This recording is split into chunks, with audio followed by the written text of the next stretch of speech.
Welcome everyone to the MMA Vivisection with me, Zane Simon, and my co-host for this week. And you may know him from our Bellator Vivisections, and when we used to do WSOF and occasionally KSW or whatever nonsense we get into. PFL. I think PFL has been on the resume as well. Not bragging, just saying. Yeah. We'll do some PFL when PFL comes around. Not that I'm still PFL is one of those like I got to see it to believe it kind of things, you know. They're trying. Yeah, they're trying, but you know that new IFL startups got me like. But thanks for having me. I know Connor Rebush is pretty much God form when it comes to MMA analysis. So really big shoes to fill. So don't think that that's what I'm trying to do here. I'm strictly filling some time. But cool card, I suppose. It's not like you're gonna phone your mother and be like, you have to tune in for this because of this or that. But it's capped off with a very, very intriguing fight for me that kind of makes it all worth it. The more, getting into the actual, like, all the tape study and all that, this card should have a bunch of action fights. Like, it's better booked than the last couple cards in that respect. But it's still the kind of card that could easily be, like, if the main event isn't awesome, I think it will be good. But if it isn't, then nobody's going to remember this card, you know? Yeah, but I'm definitely expecting a lot of finishes on this one. Yeah. A lot of the fights on this card are matched up in ways that should guarantee people getting finished. Where's Connor, by the way? Did he go to Remulac to Norfolk and Garthok? Oh, no, we just couldn't wake him up from Denny's this week. He like pre-planned his nap this time. He's like, nah, I'm gonna be 5 grand slamming it, and I'll be in the bathroom and just get somebody else. Fair enough. Well, I hope everything comes out all right for him. Yeah, well, you know. We're going to dive right into the bottom of this card, though. A flyweight bout, one of the action fights we were just about to talk about. Jared Brooks, Jose Shorty Torres. A lot of newcomers on this card. And Eddie, what are your thoughts on this fight? It's definitely going to be a fun scramble. I don't expect many lulls whatsoever in this fight. I think from bell to bell, it's just going to be craziness, just madness, a scramble. You got Brooks, who is the monkey god, 13-1, very scrappy, loves to get the takedown, has big slams, likes to take top position, which is crazy at flyweight, but it kind of works for him. We saw in his last fight with Davison Figueiredo, he was actually able to get the top position, work from guard, land strikes, stay busy enough to not get stood up. Kind of let the fight slip away. He lost a split decision. He started getting tuned up there in the third round, really getting pieced up on the feet. And Torres is definitely capable of letting his hands go. Finally got into the UFC. I feel like he belongs here. He should have been here. I tweeted this out when Diego Lima was fighting Yushin Okami. I was like, man, these guys are in the UFC, but Jose Torres isn't. Like, what's that about? Well, he got signed a year ago. Nah, he didn't though. It was he was like about to, but then it fell through for whatever. No, well, he had a contract. I remember because I asked him. I was like, are you fighting in the UFC? Do you still have your UFC contract? And he was like, I had no idea. I think they just canceled it. Like, they signed him. He got injured, or his opponent like missed weight or got injured or something right before the bout, and they had to scratch it. I can't remember exactly what the circumstances were, and they just kicked him back to the regionals. Yeah, but I mean, he did rather well in the regionals on top of having a lengthy amateur career, went undefeated, and he became Titan FC's flyweight champion and bantamweight champion, which is pretty cool. And I mean, the dude just comes out, he comes forward, throwing punches and bunches, reels right down the middle, trying to back you up to the cage to let his hands go. He has struggled with being taken down in the past. But, he is wiggly. He is, flyweight. Flyweights are usually wiggly and refuse to concede that kind of position. So he's sharp on the feet, doesn't always move his head off the center line. So he will take one to give one, so to speak. and he has a really huge skull.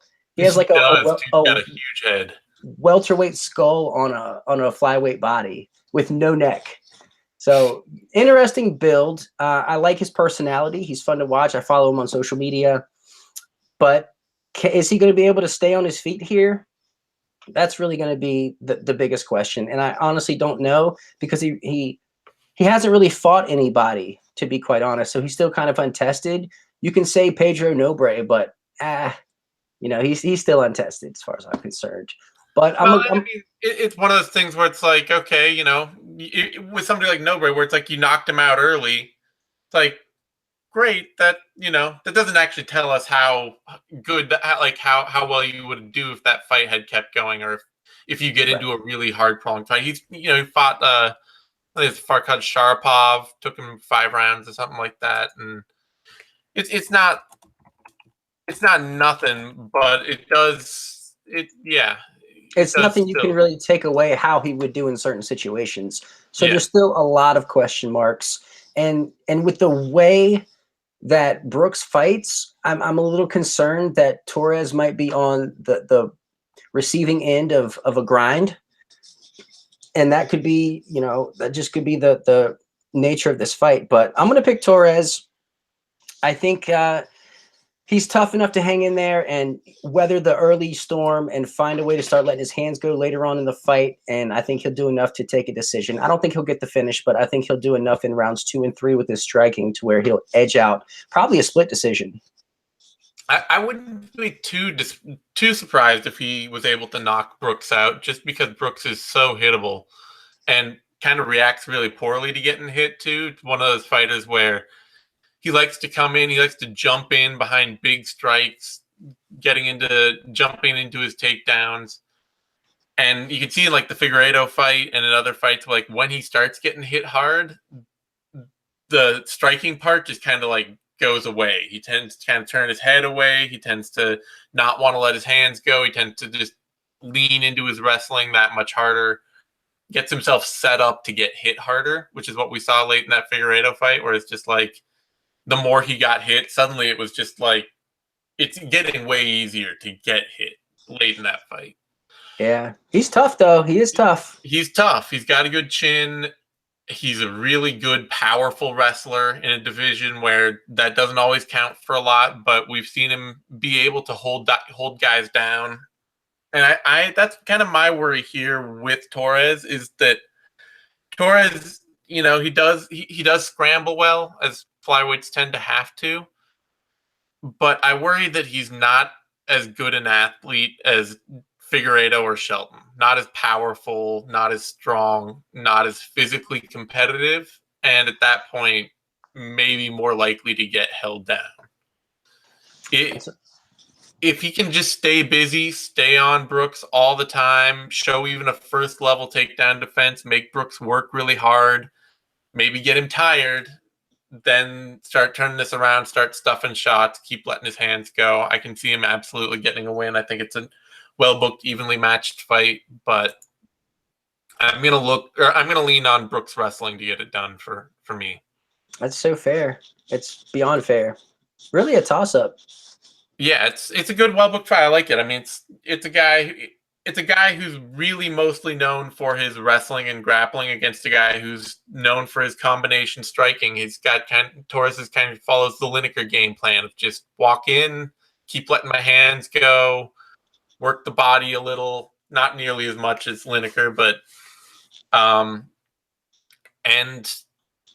we've seen Lineker have a lot of success with that, but we've also seen him, especially early in his career, with it struggle against guys who could take him down and negate a lot of his offense. And no, you know what? That's another thing, though. So when the fight does get on the inside, Torres is one to just immediately goes to his dirty boxing, looks for uppercuts, knees to the body, elbows, and it's like, or you can get yourself back into open space, which might be a little more the thing to do in this. His willingness to grab the clinch and work it. It's good, but when you're not the better athlete, when you got somebody who's a powerful wrestler like Brooks, it's just kind of an opportunity for them to wrap you up and slam you down and hold you. So I'm picking Brooks, but I like the test. I like to see you know, it's a good introductory fight for Torres because, like I said, wrestling doesn't usually work at flyweight. So if you can get pushed around and out wrestled, the chances of you running up that division end up being pretty slim. Yeah. Odds on the bout, Brooks is the underdog in this one. I would guess probably just coming off a loss up against an undefeated prospect. Coming in, opened at plus 185, adjusted up and down to plus 170, and has dropped out to plus 152 now. I'm not upset with the 152, but the closer to even, the better. Yeah. Or the more accurate, I guess I should say. Torres opened at minus 265, immediately adjusted up to minus 200, and has slowly slid up to about minus 185, where he evened out. He's currently at minus 183. I agree. The closer to even this is, the better it should be. Torres' lack of wrestling and Brooks' wrestle-heavy game should make this a really close fight. Yeah. That brings us next to a bantamweight bout, Johnny Eduardo, Nathaniel Wood. And this is pretty much guaranteed to be a banger. Part of me wants to pick Eduardo because he's just he's a more seasoned veteran kickboxer in the same kind of mold that Wood is following, and neither guy has been easy to knock out. So I'm part of me is just like, lean on the experience a little. Take the guy who's been in all the wars and been around forever. But honestly, I think, kind of like watching Wood, it seems like you either kind of have to beat him, you kind of have to smother him. Either, physically take him down and get him out of his kickboxing game, or like we saw in that fight he had the other day, or a couple of years, or last year in Cage Warriors, not a couple of years, but with Josh Reed, that crazy, the Josh Reed bout. That might have been, was that even earlier this year? It was definitely recently. Yeah, I know he's fighting all the time, but let me see. That was 2017. Yeah, last year, that fight he had with Josh Reed. Like, what you saw there is really Nathaniel Wood trying to stay technical, trying to keeping it all together while somebody just went ape on him and just absolutely came out swinging hands, unwilling to relent on pressure for even a second. And I mean, that's not what Johnny Eduardo is going to do. Eduardo wants to be like moving and out. He'll dart forward and throw hands for, occasionally, and get a little wild when he does, get a little hittable. And otherwise, he's happy to play a counter game, let you come to him and try and draw out strikes that he can counter and sit down on for hard hooks. And that will make this very much a 50-50 fight, because I think Wood is more likely to lead the dance and to come out throwing low kicks and long jabs and straights behind it. But I like the smoothness of Wood's technique. I like what he's putting together. I like how he stays safe while he does that most of the time, unless you just charging after him and swinging hands. And at that point, I'm more willing to trust youth and, somebody who can take that kind of beating against Eduardo, who kind of rarely fights and is 37. And I'm willing to just side on the youth movement of physicality here, and in a technical kickboxing battle where both guys are going to be trying to land single hard shots. Man, I couldn't agree any more with you.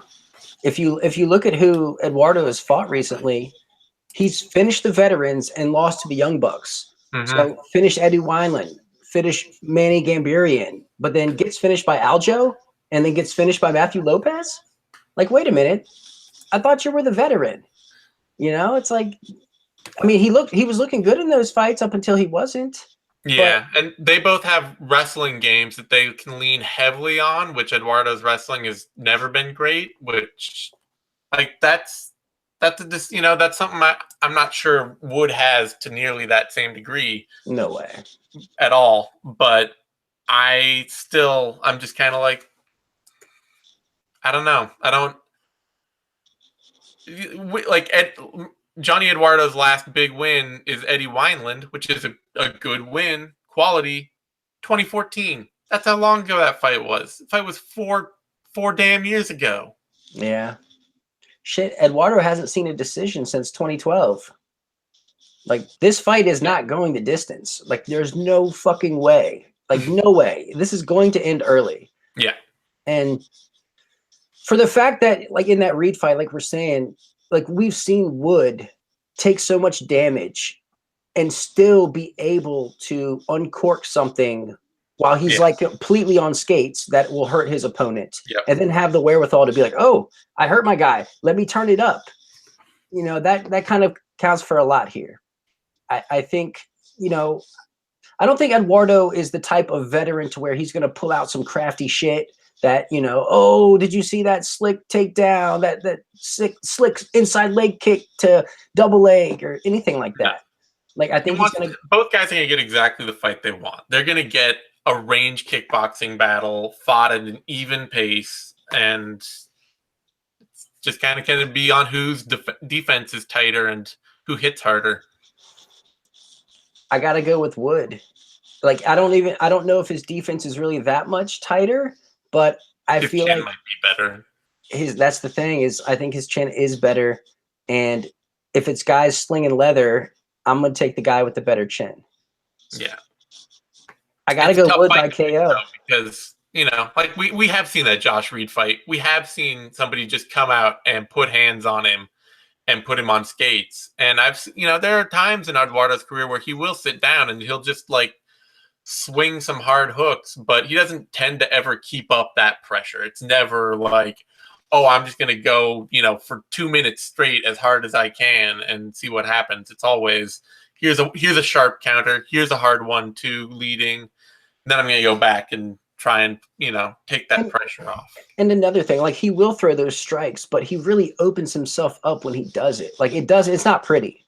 Like, when he knocked out Wineland with that overhand right, like, that wasn't pretty. It wasn't like, oh shit, that's how you throw an overhand right. It's like, he throws it like he's lanky. You know how like tall people are kind of weird when they throw overhand rights? Like, it looks weird.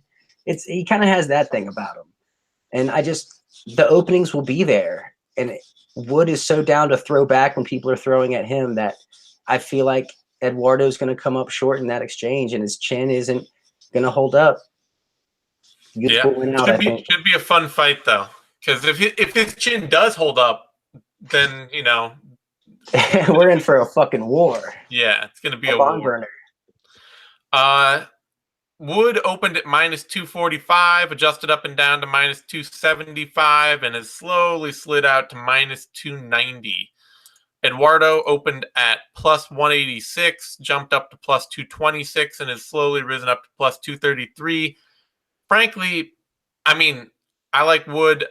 I think he's the hot prospect. I think, you know, this is a great fight for him. But I also think both guys are getting exactly the fight they want. Like, this is not going to be Johnny Eduardo going out and kickboxing and like looking good until somebody takes him down and then getting wrecked on the ground. This is going to be Eduardo getting exactly the kickboxing fight he wants. So it seems that's like, those are a little wide to me. You're basically betting on Wood to show up and show his skill as a top quality striker when he's never proven himself against someone of this caliber. Yeah. That's insanely wide, which makes Eduardo a value pick. However, the fact that this is legitimately such a toss-up on how it's going to play out, it's like, it's not even worth anything. Yeah. Except, is there a prop for inside the distance? Oh, yeah. There are props. Under 1.5 is -120 to -150, or -125 to -115. Fight doesn't go the distance is -280.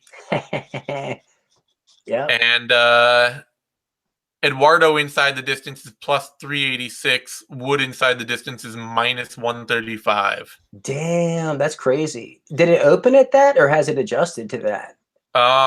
Which one? The Eduardo line? No. Wood inside the distance. Wood inside the distance opened at -130 to -135. So yeah. Holy shit! Wow. Yikes. So the odds makers are picking Wood inside the distance. Yeah, and it's worth noting, like, Eduardo, that knockout loss he suffered to Matthew Lopez is his first cent ever, and that was from ground and pound. That was his first ever TKO. I thought he was TKO'd before. No, he was subbed by Aljo, subbed by a bunch of dudes on the regionals, and that's it. Decisioned by Rafael Assunção. So Assunção's no kind of consistent power puncher, but interesting. Yeah. So betting on Wood to just automatically knock him out, kind of risky. It's downright gambling. Yeah. All right. That brings us to a women's strawweight bout. Jessica Aguilar, Jodie Esquibel. Eddie? Man, Aguilar was once believed to be the very best strawweight on the planet motherfucking Earth. Mm-hmm. She was in Bellator. She went over to the WSOF. Before the UFC had a strawweight division, it was like, oh, man, this is what's up. And then the UFC gets a strawweight division. And then we realize, maybe she isn't as good as we all thought she was. Joanna comes over and just showed a way more polished stand-up game that just brought the technique to the next level. Yeah, and some money brought a lot of better athletes too. Suddenly, when they don't do that. When you're beating Alita Gray, and not that, Alita Gray, obviously she had a lot of judo. She was a U.S. judo champion, but she's also like 38. It's like you're beating Alita Gray. Megumi Fuji is a legit athlete, I know that, but Claudia Gadella is like a big step up. Huge, huge. And so we're like, okay, so she's not exactly as good as we thought. And it should also be noted that Megumi Fuji was also like 36 when they fought, so whatever. So she comes over to the UFC. She drops back-to-back fights, back-to-back decision losses, first being Claudia Gadelha, who was a freak of nature, with all due respect. Like, she is built, she's tough. And then she fights Courtney Casey. Now, that fight was weird. For one, so she comes out and she tries to move forward, and Casey starts piecing her up on the feet, like just picking her apart from range. And then she kept finding top position somehow. Aguilar just keeps finding top position in these wonky ways, and then just kind of stood over Casey as Casey would just continuously upkick her. And it's like, you're not winning on the feet. You're not even winning standing over your opponent. It's like, man, like, what do you have to offer here? Like, she finally got rocked from upkicks and decided to go into the guard. And it's like, now you're going to grapple with someone who's a better grappler than you? Like, what's going on here, Aguilar? Like, something's not adding up. There's something going on. I don't know what it is, but she really hasn't looked good in the UFC. So you're picking her to take what could be the worst loss of her career? I don't know if I can do that. But, like, you got Jodie Esquibel. Did I say that right? She lost to Angela Magana, actually, so never mind. There's nothing worse than that. Yeah. But so Jodie, typical Jackson Wink fighter, lots of fancy moves that accentuate her athleticism, but you're really not going to see a striking game that builds off of anything else. You're not going to see jabs setting up kicks or kicks setting up punches, anything like that. She hasn't really finished anyone, or she hasn't finished anyone in her pro MMA career, but she has fought some first fight. Did she? Yeah, got a TKO against Brittany Horton in 2011. Oh, wow. That was a really long time ago. Damn. Jackson's MMA series was the name of that event. Go figure. Yep. So she has fought some good competition. Alexa Grasso, Karolina Kovacevic, and Ashley Yoder, losing to all of them, mind you, but still that's valuable experience. I think this might be fun. I think there might be a lot of pocket punching going on, them trading a bit.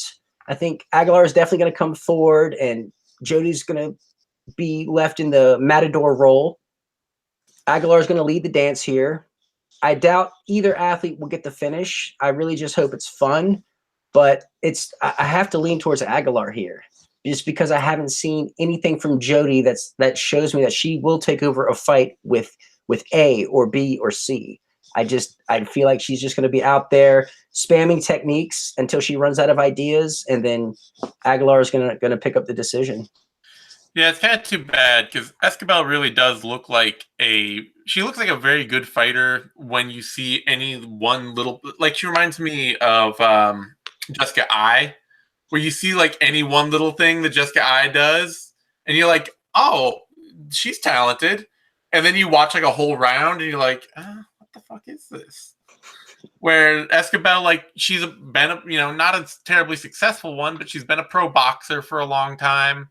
She's got good technique on her punches, but she only throws like one punch at a time. It'll just be like, or back-to-back spinning back fists, or back-to-back spinning back fists. And you can see like she's got a powerful low to the ground build that makes her a pretty good wrestler. You can see I've seen her like duck in on a takedown every now and then and put somebody on the mat, and then immediately get it like put into an arm bar and swept, or just kind of end up holding position.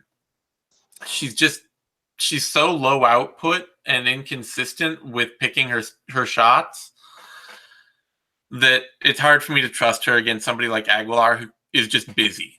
Like, she's not a great athlete. She's not, I mean, she's a better grappler than she is anything else, but she's, even as we saw in the Casey fight, being not a great athlete can make her grappling pretty nullified.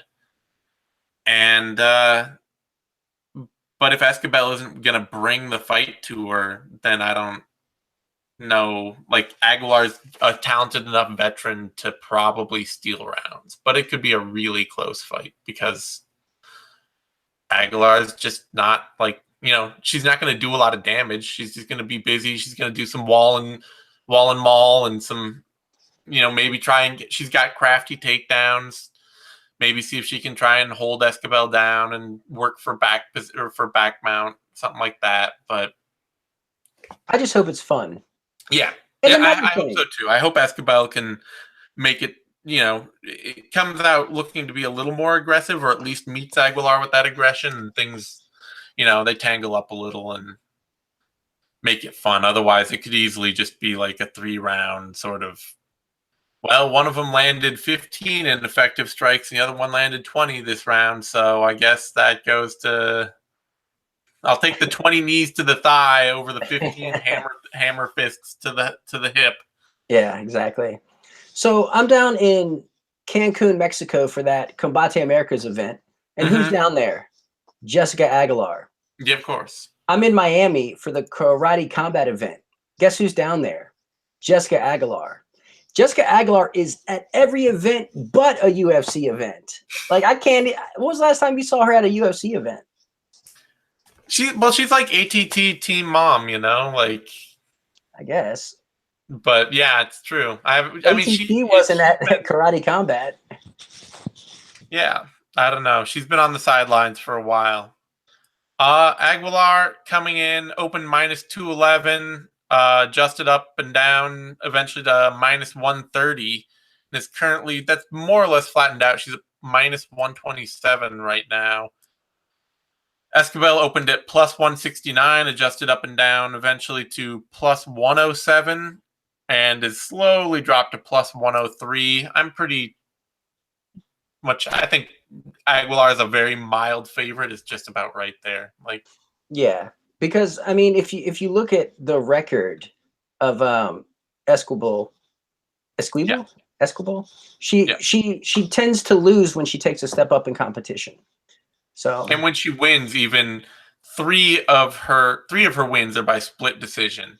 So, and that's a testament to her style too. Yeah, she just makes everything debatable with that Jackson Wink kickboxing. All right, that brings us to a lightweight bout: Des Green, Gleison Tibau. No, this is going to be exciting. I would have pretty easily picked Gleison Tibau to come out and win 2.5 rounds before getting absolutely shit kicked for 2.5 minutes to end the fight on his way to a decision. Classic Tibau. Classic Tibau style. At this point, I gotta pick Des Green. Or you just can no longer pick Gleison Tibau. Yeah, that's really all it is. Is like the fight, after a big long layoff, coming back, he still looks like he's been carved out of marble. But that fight he had against Islam Makhachev, like when a guy starts going down on the first punch, where like Makhachev just kind of leapt in with the right hand and clipped him, and he's just out. Like that's a point where you got to be like, I'm not picking you. You know, I'm just not. Nope, you can't unless you're fighting someone in the same condition. Not happening. Yeah, and Tibau's only 34, but he is like the oldest 34 you can be. You know, 34. He's Nigerian football player 34, where like, you know, they come over, it's like, oh yeah, he's 26 and he's like 50 and has 10 kids.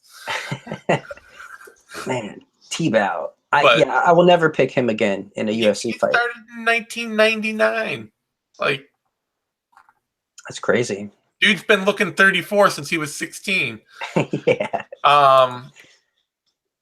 The big thing, otherwise, technically, Green, he's always going to put himself at a disadvantage against any consistently aggressive, any lightweight, really, just because he's so willing to give ground in striking exchanges. Like, you watch either of his last two fights against Prazeres or Havilov, and they take a step forward and Green takes 3 steps back.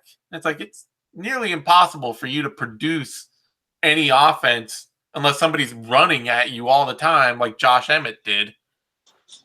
If you're just constantly putting yourself out of any kind of kickboxing range. So, you know, that he can easily give up the kind of ground that lets Tibau would let Tibau have this kind of pot shot and grind performance the way Prazeres did. But that's Tibau of 3 or 4 years ago, and I don't trust that's the Tibau we've got now. So at least, yeah, and that's funny because this fight has nothing to do with Des Green whatsoever. No, not a single thing. Tibau just got dusted in under a minute by Islam Makhachev, who is not a striker, like by no means a striker, and it's just. There's nothing that separates Des Green, especially from, you know, I mean, Tibau beat Francisco Trinaldo at one point. He beat RDA. You know, like the classic version of Tibau is totally capable of handling this task. But 3 rounds with Habib Nurmagomedov. Yeah. So there's not a terribly large amount that even separates Des Green from Norman Park, maybe. But this is not that fight anymore. So nah, it's definitely the shell of Tibau. So I guess the biggest question is, does he win by decision, or can he find a way to finally get a finish? Oh, I think he finishes him. I would, if it's a decision fight, I'm picking Tibau. If he survives and he's able to just go forward and put a grind on Green, and Green gives ground and just tries to react to whatever Tibau's doing and can't knock him out, then I'm picking Tibau. But I'm picking Green's. If you come after Green enough, he's a decent counter puncher. Like I say, Emmett just stayed on him over and over again, and he picked Emmett off all fight. So if he can do that, Tibau's gonna get accidentally knocked out here. Yeah. That's it's gonna be like a forearm or something, like or Tibau's gonna shoot in and like run into the hip of Des Green and get knocked out. This is gonna be bad. Yeah. So I'm picking. I am picking Green. If he doesn't get the finish, I'm picking Tibau though, just because Green's kind of his passive style is made to lose close decisions in the UFC. I'm not to Tibau though. I'll never pick Tibau. Even if it goes to decision, I think Green's got that too. All right. The more definitive pick from Eddie, which will the odds reflect it? Probably. Yeah, actually they do. I'm a little surprised there, but Green opened at -185, adjusted immediately down to -269, and has slid steadily out now to -298. And Tibau opened at +145, adjusted up to +222, and has risen slowly from there to +238. The respect Tibau is getting is ridiculous. Like how's he open that close? I will say that he's only had the one knockout, so it's. I But still think he should be a hefty underdog. I like the odds where they are, but we're not seeing. It's not quite at the point where we're just, he's not Bigfoot Silva yet. maybe. I mean, we don't know. We'll know after this fight. Coming off of 3 straight losses, one being a DQ, it's not looking good for Tibau. I mean, he beat Abel Trujillo, but whatever. Abel Trujillo is also like, Abel Trujillo has been a shell of Abel Trujillo for way longer than seems reasonable. Well, since he debuted, really. Yeah, since he debuted as a show. And then, Des Green's not Tony Ferguson, but very true. We'll see. I'm confident picking Green, but this will tell us how faded Tibau is, because Green doesn't fight with a style that puts anyone in danger. So if Tibau is that fragile, then we'll know. Yeah. That's why I think he's going to get accidentally knocked out. Yeah, no, I do too. A welterweight bout next. Belal Muhammad, Chance Rencountre. I don't know. It's Rencountre. Chance Rencountre. Whatever. Chance Rencountre. Versus Belal Muhammad. Belal is a French Montana doppelganger. If you know who French Montana is, they could be brothers or something, maybe. Brothers from another mother. I don't know. So in his last fight, we saw him win a split decision over a much taller Tim Means. I think he did really well with his in and out striking, leaping in to connect, and then getting out of harm's way before Means could come back with a counter or clinch up with him or anything like that. He even scored a couple takedowns just to mix things up, which I thought was pretty cool. Definitely didn't expect it. Belal starts blasting double legs. I'm like, wait a minute, what is this? And he actually got it. So that was pretty cool. You got Chance, on the other hand. UFC debut, went 2-1 with Bellator. Actually holds a split decision win over Jake Lindsay, which is pretty cool. It's a thing. It's a thing, Jake Lindsay is, I mean, it's a name. It's not a resume maker, but it's better than nothing. Yeah. So he likes to leap in with the southpaw cross a lot. You can tell that striking isn't his base, though. Like, he tends to stand in the pocket and just kind of trade with his chin up in the air. Dude loves running in, throwing both hands and one leg all at the same time with his chin way up in the air. Yeah. Or he gets caught flat-footed. Yeah. Like, he'll just be standing stationary and get popped. So wrestling really is his foundation here. I think if Belal fights the same exact fight that he did against Tim Means, I don't see any reason why he won't get the same exact results. I don't think Chance will be able to get the takedown, and I don't think he has the technical know-how on the feet to set any sort of trap or catch Belal coming inside. So I gotta go with Belal Muhammad by decision. I think Chance is tough enough to not get finished. Although his thirst for putting his chin up there in the air concerns me with, how dangerous Muhammad can be on the feet. But I think I'm going to take Muhammad by decision. Yeah, I mean, even going back, we haven't really seen Belal Muhammad against anybody who can wrestle worth a damn since he got to the UFC. But you can go all the way back to his fight with Steve Carl. And he's never been easy to take down. Certainly not easy to keep down. He's got a low center of gravity, powerful legs, sprawls well, uses the cage well.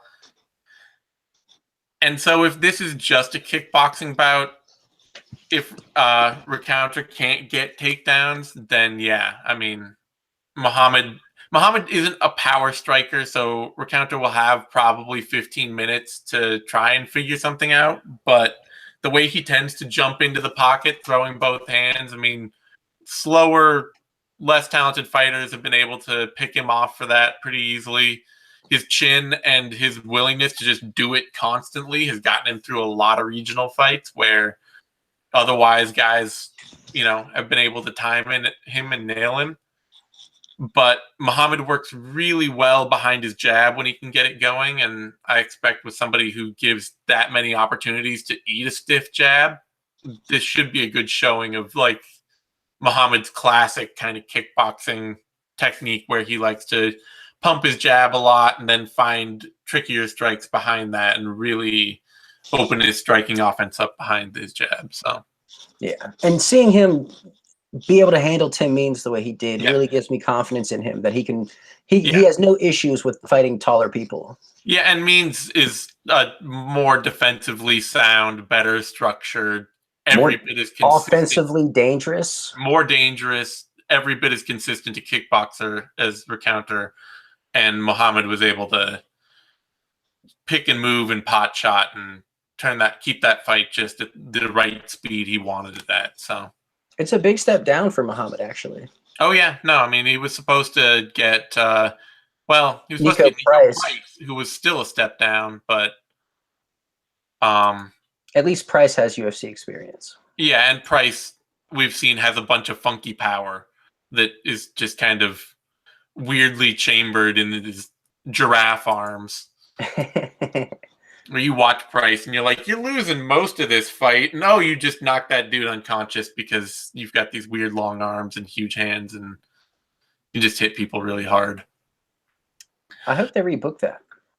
Yeah, I don't know. I wouldn't mind seeing Muhammad get a better fight when he wins this one. Somebody coming off a little more of with a little more to his name.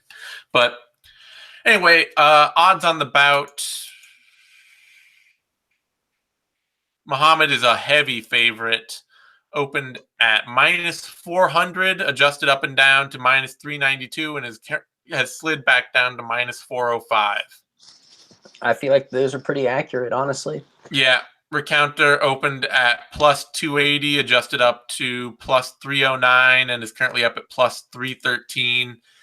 And Rencountre doesn't even have like the whole like, oh, he's a young prospect on the rise. Like, no, he's actually. I mean, he didn't start his career that long ago. It's only 5 years old, but he's already in his 30s. He's already an experienced. He's got a pretty set, experienced game. I'm not expecting him to see him make some huge technical leap. And this should be the kind of fight Muhammad can win. It's just that easy. We have to back up for a second. Yeah.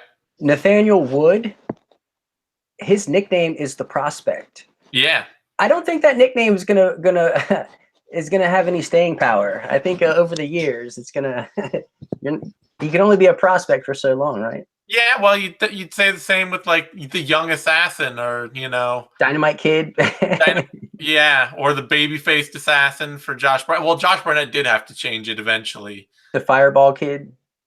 Yeah, or the Prodigy. Even the BJ Penn was always the Prodigy, and the Phenom. The Phenom, yeah.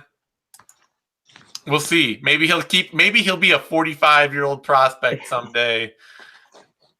If that, the paradox there is fucking with me. Hopefully, he's just gonna like keep bumping it. That would be what I would say is like the contender at some point. Then champion.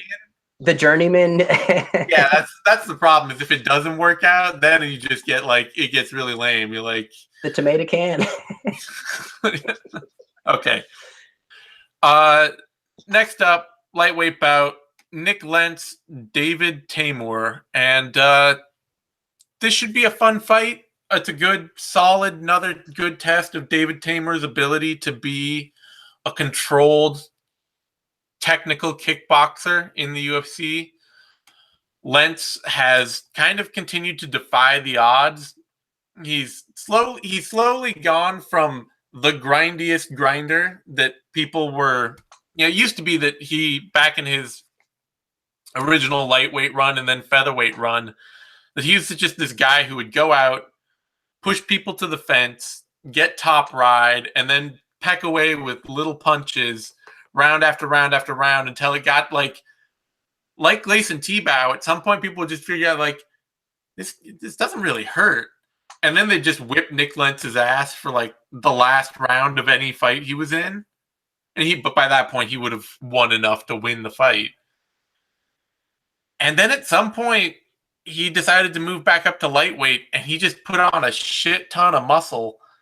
And now he's this power brawler who just like dives on guillotines or tries to take people down and just immediately move to a power guillotine position from top control. And like that's the entire Nick Lentz game now. And instead of gassing out or getting tired and getting beat up after 2 rounds, he gets tired and beat up after 1 round, unless you're Will Brooks, and then you just dive right into the mess. But that was like that was an inside job with the Will Brooks one. Like the former training partners, like he knew what the fuck was up. Yeah. It's like he's been tailor making his style specifically for Will Brooks over the past couple of years. All which is to say that this is, I mean, at this point, this is basically just an intelligence test for David Teymur, an intelligence test that Will Brooks failed. Of like, okay, you're the better technical kickboxer with a good defensive controlled style. You throw with power. You've got control out at range. You're just a better striker and you're good at defending takedowns. David Teymur has been really hard to take down, even against guys like Lando Venata. So it's just a question of like, do you dive in and try to take Nick Lentz down and get yourself guillotined? Because Teymur has also shown a willingness to wrestle offensively. And he uses it well. He's not a bad wrestler. He's not a bad put-together fighter. But like the Will Brooks fight, like there's just no need for that against Lentz. Lentz will make himself tired just swinging massive overhands, being like 5'4", and carrying around a ton of muscle. So if Teymur just stays controlled, stays outside, pot shots, kickboxes, picks Lentz off, he's got this fight made over 15 minutes. But if he decides, I'm going to go in there, I'm going to get wild and brawl, get myself taken down, or shoot in for a takedown and see what happens, Lentz has a guillotine. I mean, ahead of the Brooks fight, he'd gone for the most guillotines in UFC history without actually getting one. So I'm not going to even just say, like, Lentz has a guillotine and he's guaranteed you shoot in and he'll get it. But it's guaranteed he'll go for it. It's guaranteed he will go for it. And yeah, his last guillotine before that was Waylon Lowe in 2011. And his last guillotine before that was 2008. And for a dude who only like leans on the guillotine every single time, he's gotten a remarkably few of them. He's no Cody McKenzie, that's for sure. No. But I got to pick Teymur to just mostly on cardio and technique. Like, this should be a fight he can just control the pace of for 15 minutes and win. Yeah, this is Lentz's 20th UFC fight, which is pretty wild. The dude's been around forever. Yeah. I think as long as Teymur can remain in open space, like he's going to do just fine here. I think he's too quick and too squirmy for Lentz to really grab a hold of and control. And even if he does get him down, like we've seen Teymur hit the deck before, like Drakkar Klose got him down a couple times, but like instantly Teymur is just right back up. Like he just will not concede that bottom position. And I think as long as he stays moving, he's going to be able to catch Lentz being overly aggressive, trying to close the distance, and really just pop shot his way until, a round and a half when Lentz starts gassing. And then Teymur's probably going to get a doctor stoppage because he's going to cut him up so bad. That's how I see this going out. Yeah, it could be. I mean, Lentz does, man, he gets so tired. It's kind of it's actually really impressive that his last 3 wins have been after the first round. In fact,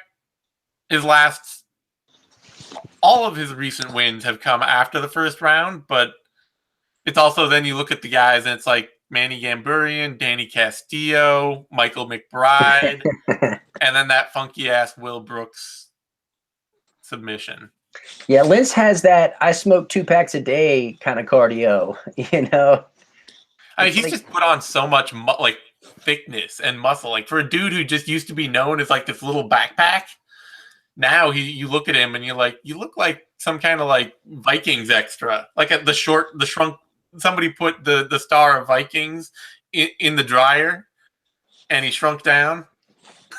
Okay, there you go. I'm with it. Yeah. But yeah, it's hard to pick Lentz here. It is. He's so he hittable. could take it if he can get takedowns, but Teymur's been really hard to take down. So hard to take down. Like his footwork is just too fluid. Yeah. His strikes are too. They're just too accurate, too explosive. I mean, he's a savage when he has somebody hurt. Yep. So he's really fucking good. He's the better of the two Teymur brothers. Oh yeah, unquestionably. He got all the athleticism. His brother looks, once again, it's the same. His brother has the Lentz appetite, thing. Probably. You leave David Teymur in the dryer, you get Daniel Teymur. That is so cold, Zaid. That is so cold. Sorry. Oh. All right. Teymur is. Do we do the odds for this? No.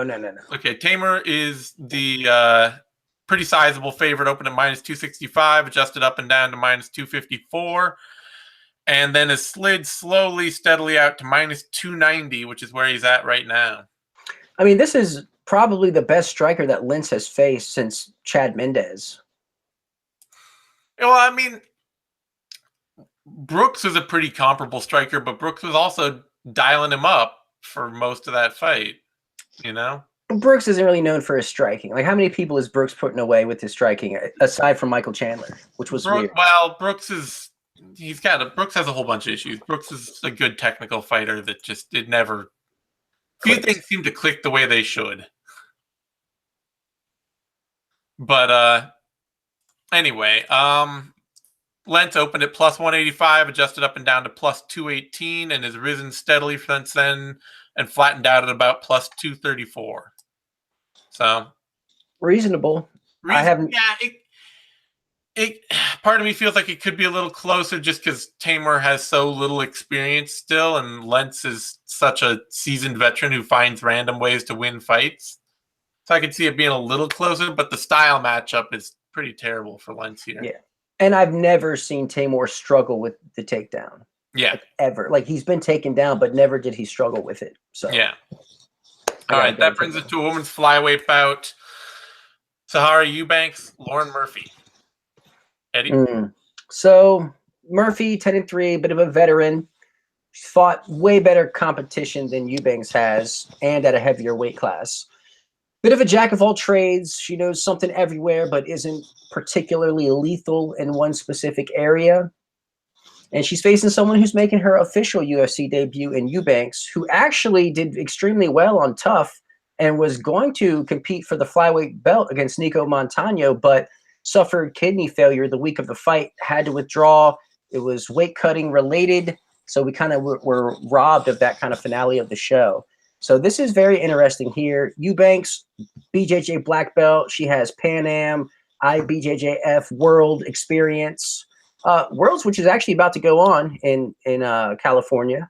Shout out to Diego Bisbo Academy and everyone competing. Ryan Homer as well, I see you. But Eubanks, like, she knows her techniques on the feet.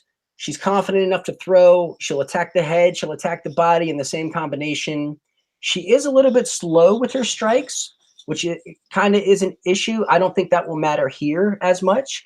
She did score that really awesome head kick knockout on Tough. That was definitely dope. And she picked up a hard-fought decision over Roxanne Modafferi, which was a very complete showing. Strikes, ground game, clinch work. It was a pretty complete outing. And she even scored some takedowns, which was cool.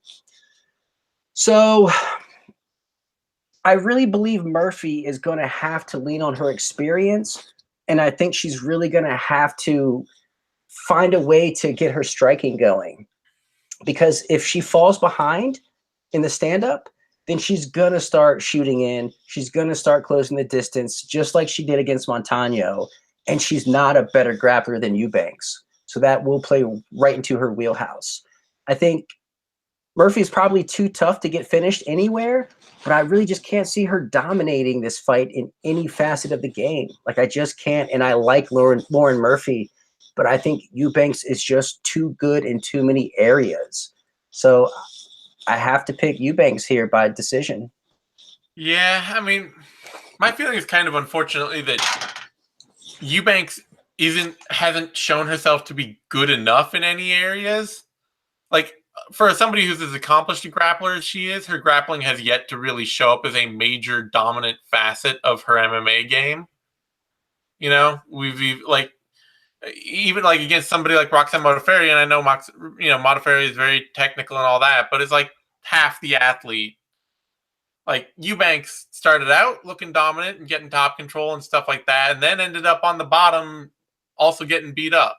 You know, as that fight went on. She did reverse that position though and get back on top eventually, but that it's not like she's not Jacare out there.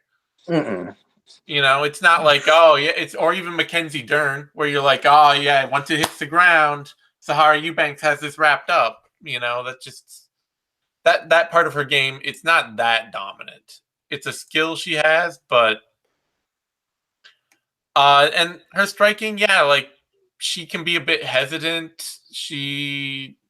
When she pulls the trigger going forward, she tends to just kind of walk forward, slinging arms. And that would be a problem if Lauren Murphy were a better, more confident striker. Problem for Murphy is that her posture, she kind of has this like leaned forward, heavy on the front leg, leaning out over her legs posture that she gets into, and it makes it really, really difficult for her to throw combinations. Like she can stay balanced while she's doing it. Exactly. She can throw a right hand or a left hand that is fast and reasonable, and she still has chasing footwork and isn't really like accurate with any of these punches, but they're reasonable strikes. But when she has to try to put them together, like it is so hard for her to throw a power right hand behind her jab because she gets so far off balance every time she does. Yeah. If you look at someone like Julio Arce or even David Teymur, like they are always above their hips. Always. Never leaning back, never leaning forward. Always. And they're always ready to return any kind of punches or defend any kind of strikes. And this is really just not that. Yep. And because of that, and the other thing with me, unfortunately for Murphy too, is that she's a pretty good grappler and a good takedown artist. Especially she's a pretty reasonable takedown artist when she gets to it. But for her to find her wrestling, so often it takes like 2 rounds. And then she's like, oh, wait, I should switch things up because all I'm doing is marching forward into punches right now. And it's really hard. I think probably also because of the balance thing, for her to chain a takedown off strikes. And I think she could probably take positions on Eubanks and wear on her and wear her gas tank out, make this fight a mess for her, because we don't know how good Eubanks' conditioning is at this point. We don't know if she's really able to meet a fast, hard-paced fight the way that she needs to win it. But Murphy's just not dangerous enough. So, yeah. I'll take Eubanks to just kind of edge out barely work a little harder in the same fight Barb Honchak had with Lauren Murphy, and maybe change things up a little more to get takedowns and make Murphy pay for her own poor takedown defense at times. Yeah, I'm definitely not expecting fight of the night here. No. By any means. This might be one of the stinkers of the night, actually. I mean, I think it'll be a scrap throughout just because it's not going to be pretty, though. No, it won't be pretty. It'll be an ugly scrap, but it'll be a scrap. Eubanks at the moment is... Where is she? She is the favorite going into this bout. Opened at -190, adjusted up to -154, and has steadily dropped back down to -173. Murphy opened at +150, dropped down to +128, and has steadily risen to +144. Frankly, Eubanks should be the favorite, but this fight should be close to even. Like, as close to even as it can, like +120, -120 kind of range to me. Like, neither one is likely to run away and suddenly turn in a dominant performance. Both these women tend to let where the fight takes place be entirely dictated by their opponent. which means that neither of them tend to be dominant round-winning fighters. It's going to be like the situation where you ask your wife, where do you want to eat? Well, where do you want to eat? Well, would someone just make a decision? That's going to be this fight. All right. That brings us to the people's main event. A surefire, top-quality, world-class technical... Doesn't get better. Play. Doesn't get better than this. Nope. Sam Alvey, Gian Villante. 3 rounds of light heavyweight action to open up the main card. And, man, I'm picking Sam Alvey. The basics here are that Gian Villante, also kind of like Jodie Escobar we were talking about down this card, or Jessica I. Like, you watch any one, like, 30 seconds or a minute of a Gian Villante fight, and you're like, hey, this dude looks good. He's big. He's powerful. He throws, like, you know, his punches are nice and sharp and straight, and he throws a good low kick, too. And then you keep watching, you're like, literally all you do is walk forward and throw 1-2 low kick. That is the entire game. Head on line, 1-2 low kick, and you get tired doing it. So... literally everybody that fights Gian Villante, like, he comes out like a house on fire. He comes out and he's like landing good shots and he looks good and all that. And then everybody figures out what his timing is, and the fight becomes, like, even in fights he wins, they just become a mess. Like that Safarov fight was a fucking mess. One of the funniest fights I've ever seen in my entire life, but definitely a mess. It went on way longer than it should have. Yeah.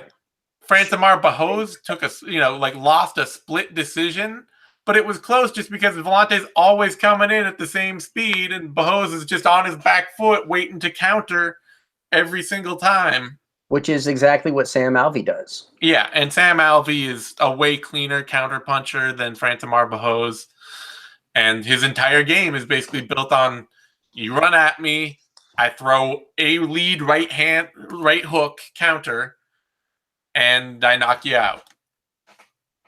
So yeah.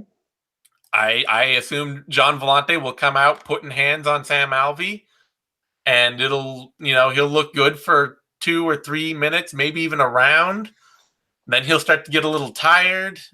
Sam Alvey will figure out exactly what his timing is, hit him with the counter hook, knock him out. Yep, this is going to be like 2 guys at a frat party fighting over a game of cornhole. That's what this will be. Don't expect to see elite MMA. It's going to be a shit show. It's going to be a slobber knocker. You're going to see Villante moving forward and getting punched a lot. Alvey's going to get tagged a lot too. Make no mistake about that. He's especially so inactive. Like, Alvey's output is so bare bones low that, I mean, if Gian Villante rushes forward and just clinches with Alvey and grinds him on the cage and just tries to land shots there, Villante doesn't know that exists. I know, but if that's literally all he did for 3 rounds, he could beat Sam Alvey. Like, Sam Alvey doesn't fight in the clinch. He just gets that weird rictus face of, like, with the smile mouthpiece, and he's like not smiling. You're like, stop doing that. Oh, you were on fire today, Zane. Oh man, no, you're pretty much right here. I don't even want to pick in this one, honestly, just because it's going to be so horrible. I mean, I can see Villante being just the beast, the better physical specimen in this one, and that ended up being, he was able to take the bigger punch. Maybe they land at the same time or something like that. But man, like you just can't help but feel like Villante is going to give Alvey the opportunity he needs to win the fights that Alvey wins. And that's just backing up to the cage and letting off a counter, and that's all she wrote. So that's probably what's going to happen. I'm going to take Villante, though, by decision. Are you? Yep. Oh, man. He's the beast here. I'm going to take the beast in this shit show. All right. I like your bravery. The brave choice. Sam Alvey opened at minus 190, adjusted up to minus 128, and has slid slowly back down to minus 144. It looks like those odds might be starting to move down a little quicker as fight time approaches. Villante opened at plus 150, adjusted down to plus 104, and has slowly risen now up at plus 120. I think Alvey deserves to be a little bit bigger favorite, frankly. I don't know. I just think with the shit shows that Villante pulls out and the unpredictability of it all, the closer to even for every single Villante fight that's not against someone in the top echelon is how I see that going. Yeah, I mean, it's just like you realize Corey Anderson is the best win of John Villante's career. Who's the best win of? Well, I guess Alvey did beat Rashad Evans. The shell of Rashad Evans. He beat the shell of Rashad Evans, and the shell of Nate Marquardt. Nate Marquardt, the shell of Nate Marquardt. So he doesn't really have any wins either. Cesar Ferreira is about maybe better than Corey Anderson. Maybe, I don't know. Probably not, though. Honestly, maybe not. Maybe today, but not then. Yeah. All right. Anyway. It's a shit show, man. It's a coin toss. This is heavyweight action in light heavyweight form. Yep. Brings us to a featherweight bout. Julio Arce, Daniel Teymur, and the drier version of David Teymur. the left in the dryer version of David Teymur. So Arce, a Tiger Schulman guy, only lost to Brian Kelleher, even though it was twice. He's really smooth with the hands, just like his brother. Active lead hand, whether it's the jab, whether it's the hook. He pieced up Dan Ige for the bulk of 3 rounds in his UFC debut and looked pretty damn sharp, I gotta say. Looked very polished. Yep. He's super aggressive. He really comes forward. Lots of heavy leg kicks. Takes his head off the center line and wings his hooks. He'll throw spinning back fists, and he's really technical, but he is a bit wild. A lot more wild than his brother is. Like, he takes a lot more risks. Wait, which fight are you talking about now? I thought we were talking about Teymur. Well, then what are you talking about, EJ? Do what? Oh, Julio Arce. is the one that beat Dan EJ. Right, isn't that what I said? Did I said Arce beat Tiger Schulman, lost to Brian Kelleher twice. Yeah, okay. Never mind. You lost. I got lost on the thread of your thought there. Oh, am I going all over the place? A little. Anyway, you're talking about Daniel Teymur. Okay. I'll try to bring it back in. So yeah, Teymur, he's wild. Fought Dan Henry at 155 in his debut. It was the first time we saw him go the distance. He came into the UFC with all first round finishes, and he kind of got pounded on there at the end of round 2 and really only survived, I think, because the round ended. And he had a rough round 3 also. So I don't know if the aggressiveness of Teymur will be enough to overcome the fundamental striking of Arce. I mean, Teymur could easily get a quick finish, but if it doesn't happen in the first, then I think he might be in trouble. Like, Arce has shown that he can fight the same way in the first minute of the fight as he can in the last minute of the fight. Mm-hmm. Teymur, we really saw him struggle in his last fight. And until I can see 3 complete rounds from Teymur, I really can't pick him against Arce, who I feel like is every bit of technical enough on the feet to where he's not gonna get caught with something, you know, he's not gonna be set up for anything. Like, he's not gonna fall for any traps. Yeah. So I have to pick Arce here because he just seems to be the cleaner striker, and Teymur's coming to strike. Yeah, it's kind of, it's weird. It's a talking point that Connor's had a lot lately, and that I've come around to as well.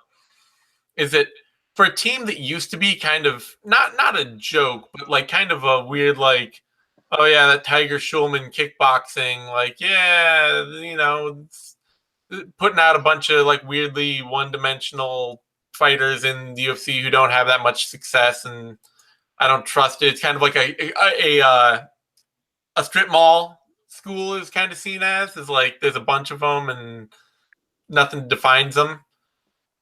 They have really turned out to be a top level MMA striking camp. Oh yeah. Like, you know, they Shane produce Burgos and Jimmie Rivera, Julio Arce. These are legit strikers. yeah.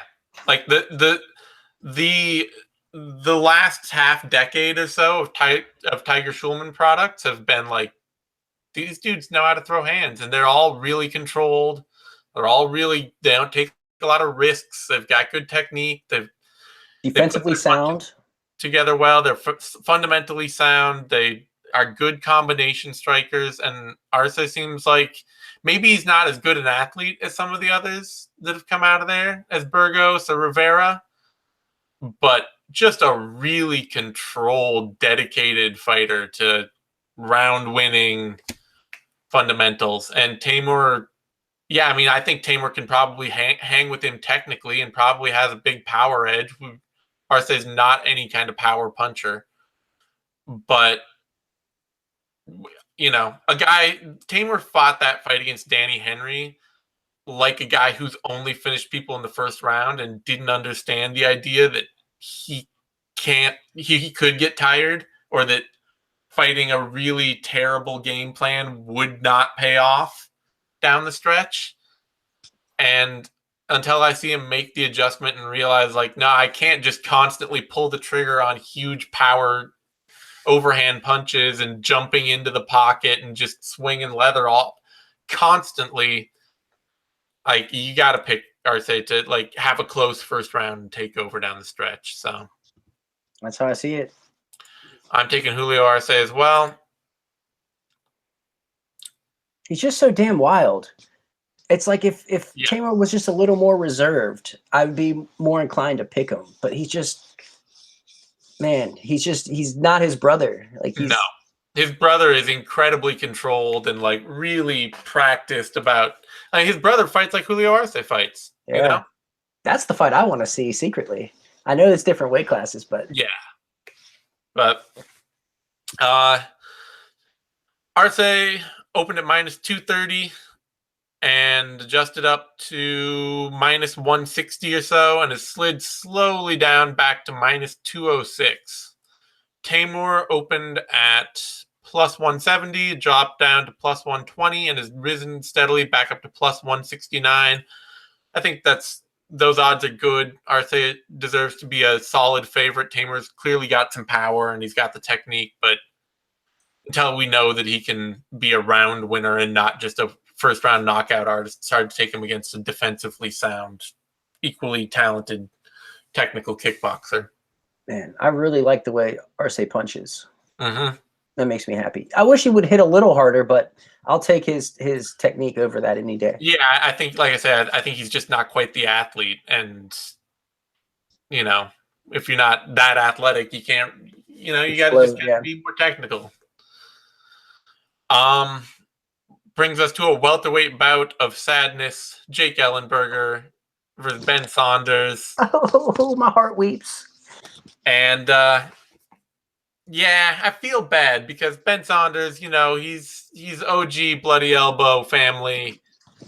And watching him just get, like, flatlined is tough. And partially, like, he's always lost by bad knockouts. You go all the way back to, you know, UFC 99 against Mike Swick. Mm. And in Ben Saunders, his losses have always been hard KOs. That was a fun fight, though, with Mike Swick. They were talking shit the whole time. And Ben Saunders fights are always fun. I mean, that Alan Jouban fight was fun. Yeah. You know, he knows how to make things a mess. The Peter Sabota fight was fun. He's pulling off omoplatas. It doesn't get more fun than that. But the knockouts, like that Jouban fight and the Sabota fight before it and the Cote fight, like when he's going out right now, it's like he's out for 30 seconds and everybody's kind of like,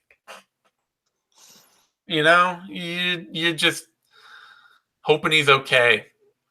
And Ellenberger, the problem for him has been partially he's become a lot less durable than he used to be as he's gotten older.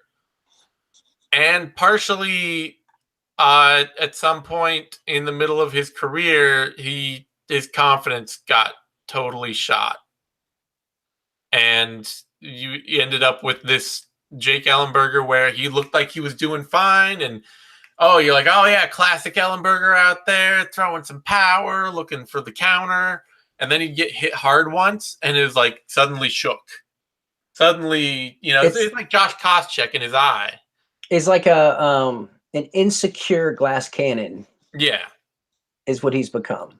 And when he got shook, then everything just goes downhill way too quickly, because once you're reacting and flinching and turning away from things and stuff like that, it's just way easier to get hit hard. I am picking Jake Ellenberger here. I know you are, fucking Zane. Traitor. I know. And I'm doing it mostly because of that Mike Perry fight where I'm he about also to got Ben Saunders and be like, Zane Simon is picking against you, and he said you suck. Not really. I would deserve it, but that Mike Perry fight, like we've seen, Ellenberger's gone back to King's MMA. King's MMA is great at instilling confidence. It's good for him and his style too. Yeah.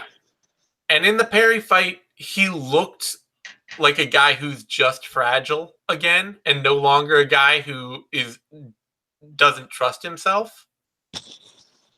Like he was winning that fight against Mike Perry. He was landing good hard counters. He was standing in the pocket. He was he was getting takedowns. He was fighting his fight, and then he just got absolutely flatline wrecked by an elbow. That would have killed anybody. That would have killed anybody. But if he's gonna hang back, if he's gonna look for counters, if he's gonna wrestle when he needs to, then Ben Saunders is gonna walk in with his head way up on a pedestal, reaching both arms out, looking for the clinch to land hard clinch knees and elbows. And I trust Ellenberger to find the counters before I trust Saunders to find a devastating clinch strike to end it. Either way, somebody's going out, and they're going out, in a way that's going to make you cringe hard. But that's real shit, man. The matchup, I think it favors Ellenberger if he's confident to stand in and nail Saunders walking in on him. Problem for me, though, is I've seen Saunders win a real MMA fight lately. Yeah. He beat Court McGee last year, real fight. Jake Ellenberger, on the other hand, his last real win that wasn't against someone at the end of their career was Diego Sanchez in 2012. Maybe Nate Marquardt in 2013, but probably Diego Sanchez in 2012. Yeah. And I mean, to be fair, Ellenberger has faced the best opposition on the planet. Like you don't go any higher on the food chain. So there's not a lot of easy fights for Ellenberger, and he hits insanely hard. He uses the jab to set up his hooks and his overhand rights. Really mean body kicks. Another thing that King's MMA does real well under Rafael Cordero. Their body kicks, always phenomenal. That's what he killed Matt Brown with. And he used to be able to blast a takedown. I don't know if he still can, but maybe he got Perry down. He hit the reactive takedowns on Mike Perry. He was getting he was showing, like I said, he was showing the confidence that even if he's not durable like he used to be, he at least was fighting like he believed in himself again. And he was ranked number 13 going into that fight also. Yeah. Which didn't make sense, but whatever. Yeah, rankings never make sense. Yeah. And he, like you said, he was winning that fight against Perry until he was elbowed into oblivion. And Ellenberger really has been involved in so many finishes, for better or worse. Like, he owns a phenomenal highlight reel. Like, it's insanely beautiful. But on the same token, he's one of those guys that gets knocked out spectacularly himself. Perry's elbow, Wonder Boy spinning heel kick, Masvidal in that weird foot in the fence incident. It's there's always like something notable about the way that Ellenberger's fights end. So Saunders has gotten tagged lately. He's getting cracked, and Ellenberger can easily jab, overhand right knockout, or something that Saunders likes to do is he'll throw his long punches right into the clinch. Gets to the clinch and starts to go for his knees. That's been a staple of his game for a very long time now. And I can easily see him getting into the clinch and then Ellenberger coming around with a heavy hook that just lays Saunders out cold. But I'm biased to the bloody elbow faithful, so I got Saunders by knockout. What's up? Yeah, Let's no, motherfucker. you gotta, and I should, but I'm being a traitor, so there you have it. Yeah, but this isn't going the distance. No, God, no. Ellenberger opened at -210, adjusted up and down to -172, and has slowly slid out to -196. Saunders opened at +160, adjusted up and down to +145, and has slowly risen up to +162. You're letting your southern twang come out, Zane. That's right. You know, being from Alaska, the south of the north. The south of the north. Yeah. All right. But Saunders opened +146, slid up to rising up to +162, and yeah, that seems it honestly should be closer just because they're so knockout prone. Yeah, definitely getting brittle. Has to be a big favorite at this stage in his career over anyone, or even a reasonable favorite. Should just be like moderate, barely. You gotta hit us with that inside the distance, though. What? The inside the distance prop? Okay, inside the distance, under a round and a half is -135. Fight doesn't go to decision is -295. Doesn't go to a decision? Yeah. Plus? No, it's -295. -300, the fight does not go to a decision. And Ellenberger inside the distance is +104. Saunders inside the distance is +229. What did you say the over 1.5 was? Over, I didn't. Over is +115. Oh, man. Saunders makes it to the second round a lot. Like a lot. Well, that's the thing, is that both these guys are not, like, they're both fragile, but they're not quite that fragile. You know, you actually look at Ellenberger. Like, Ellenberger, he had that funky thing with Masvidal. The Perry knockout was in the second round. Thompson kicked him. So real quick, the Perry knockout was in the second round, but it wasn't a round and a half. It was under a round. It was under a round and a half, yeah. And then Robbie Lawler knockout was round 3. So that was scary. Yeah. Gastelum was in the first, though, still. Like, I don't know. Risky. It's too risky. Yeah. And they're both only getting more fragile. So, you know. Yeah, true. These are not young men. Ben Saunders is 35 now, and Ellenberger is 33, which is shocking that he's only 33. Dude has been fighting since 2005.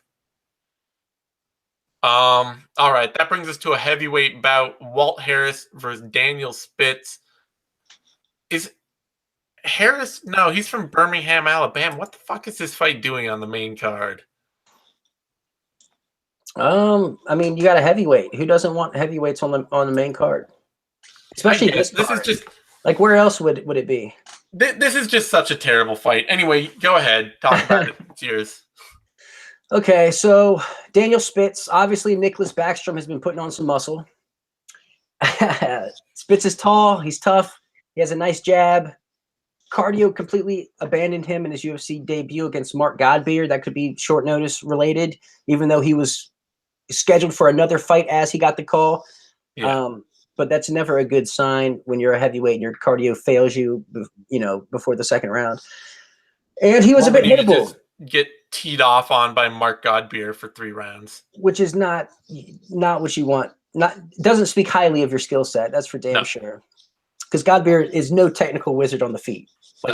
The opposite of that. And I think Harris is going to light this guy up, to be quite honest. Walt's 10-7, which is a misleading record in my opinion. If you look at him, he turned a corner. He came out, lit up Chase Sherman, lit up Cyril Asker. Was supposed to fight Mark Godbeer, but gets the call up the night of to fight Fabricio Verdum of all people. Gets armbarred in first round, no shame there. Then gets rebooked with Godbeer and fucks up. He's doing so well and accidentally goes low with a knee. The ref calls time, Walt throws a head kick, connects, gets DQ'd. Yeah. To be fair, the referee called time. He didn't say stop. He said time. Yeah. He did say it 3 times, but he didn't say stop. At no point did he say stop. But well, and to be fair, I mean, just what it says is that Harris probably has some severe tunnel vision. Yeah, which is, a gift and a curse. Yep. But I don't fault him for that at all. You know what I mean? If you're out there banging and someone's saying time instead of stop, that's a big difference in my eyes. It's something to watch for in terms of like, his ability to be like at the very top elite kind of, big fight winner where it's like you're not going to have the ability to like think about what's going on in the fight as it's going on. But, I think that was as much like Daniel Spitz, it doesn't mean shit. I think that was as much the referee's fault as it was Walt Harris's. Sure. Because I believe the referee needs to actually physically step in and stop the fight. I mean, we had Matt Hamill in there fighting, and we didn't have any issues with referees stopping his fights. So I gotta go with Walt here. I mean, there's no way Spitz is going to be able to hang. He's too tall and too lanky. I really think he's going to get pieced up. I think Walt is too crisp with his combination striking, and I think he's coming out pissed off for this one, and I think it's going to end very badly for Spitz. So I got Walt Harris by knockout. Yeah, Harris has the speed advantage, and Spitz's head is up on a platter. I mean, Mark Godbeer, like I say, it was just even without a speed advantage, Mark Godbeer was able to find his head and his chin over and over and over again. Spitz is definitely tough, but being that hittable and that tall, sometimes it just doesn't matter how tough you are. Like, unless he's just got some amazing, unbeatable, world-class chin, I'm not going to bet on him being able to just walk through Harris's offense. And otherwise, the big thing for Spitz is he doesn't have a wrestling game to back up not being a great striker. Like, he's got a jab, and then he hit, to his credit, he hit that counter hook on Anthony Hamilton when Hamilton was rushing him. Sure. But as a Jiu-Jitsu trained striker, I have zero confidence in his technical growth. Yeah. A broken clock is right twice a day if it's analog. And I kind of feel like that's what that knockout of Anthony Hamilton was. And knocking out Anthony Hamilton is really not a special accomplishment. No, but he did do it. It did happen. But that ain't happening here. Yeah, Walt Harris has generally had a good chin. He got knocked out by Nikita Krylov by a head kick, but otherwise, he got TKO'd by So Pelele in that weird, funky So Pelele ground and pound of like being 500 pounds and on top of you tends to give. Yeah. But like I said, I don't see Spitz getting on top of him. I don't see Spitz taking him down. Otherwise, Harris has been tough. He's faster. He hits harder. He's more dynamic. He's better able to move in and out of the pocket at range. So he's just not taller. That's really the only thing that Spitz has here, I think. Yeah, I don't really like any part of Spitz's game, to be perfectly honest. But yeah, unless we get shocked and Spitz comes out with this wickedly controlling jiu-jitsu game, then okay. But I don't. But he doesn't wrestle. Like, where's the jiu-jitsu going to come from? Neither did Nogueira, but that motherfucker stays. A heavyweight doesn't necessarily matter. You don't necessarily have to be a wrestling wizard at heavyweight. You can go get hurt and they'll come on top of you. True. Still, Harris should be a pretty big favorite here. He's not as big a favorite as I'd expect, frankly. Not the biggest favorite on the card. Opened at -260, adjusted up and down to -288, and has dropped down as low as -328 and is rising back up and now rising pretty sharply in the last few hours to -291 from -300. So maybe those guys out in Washington are dropping some coin on Spitz. Yeah, I don't know what the Or reason. maybe people look at the record of Walt Harris and they're like, oh, he's lost 3 of his last 5. He Yeah, lost by DQ, and then he got armbarred in a minute. Oh, this guy's trash. yeah, maybe. Spitz opened at plus 180, adjusted up and down to plus 226, rose up as high as plus 259, has been dropping back down, and like I say, in the past few hours, is down from plus 243 to plus 235. So Some people, if they see heavyweights get to a certain point as an underdog, they'll pick them no matter what, just yeah, because it's heavyweight. fair enough. That brings us to a lightweight bout co-main event: Gregor Gillespie, Vinc Pichel, and I like this test a lot for Gillespie because Gillespie is he's a prospect that deserves to be heralded as something potentially special.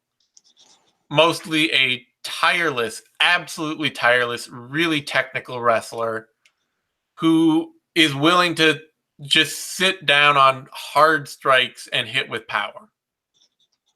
And he's confident in that power. Basically he's building a more fluid version of Kamaru Usman's game, where it's like, yeah, there's a lot of grinding technical wrestling in there, but there's also a lot of dedication to trying to be a power puncher. And where Usman has some of that wrestler stiffness and like woodenness, where you can tell that he may never be a truly fluid striker standing. Gillespie looks like he's really coming along well. Like his fight he had against Jordan Rinaldi, I realize Rinaldi's not the kind of person to test Gregor Gillespie at all. But suddenly Gillespie was showing an educated lead hand. He was starting to throw lead hooks. He was starting to work behind his jab. He was starting to parry with his lead hand to set up his power. Whereas before you just saw him sitting on his power right and just looking for a chance to uncork it. In that fight, he was actually working a lead hand to set up the power. And that, I like to see that. Like, that's the kind of development that I want, that you see and you're like, oh, this is somebody who's really dedicated to becoming a better kickboxer. It's kind of what I wanted to see Michael Chandler turn into, honestly, because Chandler kind of had that same, super athletic wrestler, but can throw a real heavy overhand right. Yeah. But he never really took the time to develop his pocket punching or setting up that right with the left. Yeah. So we're starting to see that out of Gillespie. And then, as far as takedowns go, he's undersized at lightweight. That's still going to be my constant concern for a guy who is a dedicated wrestler and is small for the division. Even 5'9" is not tiny, but it's just like build though. Yeah, just build. Pichel's like Gadish. Exactly. He's not a bricked up 5'9". He's kind of a wiry 5'9". And the thing that saves him is that he's tireless. Like, you can stuff one takedown and he'll be right back in on another takedown, and they're all technical. You're gonna have to fight off multiple angles. You have to fight from double to single to trip to drag, and he will just keep on you until he gets you to the mat. And then he's got great ground and pound. Once again, because he's undersized, his positional control isn't as excellent as it could be, but he's always working for offense, and he will just, if you get up and wriggle out from under him, he'll just go right back in on another takedown. I like the Pichel. Pichel is the right step up because he's really easily the best fighter that Gregor Gillespie's has fought.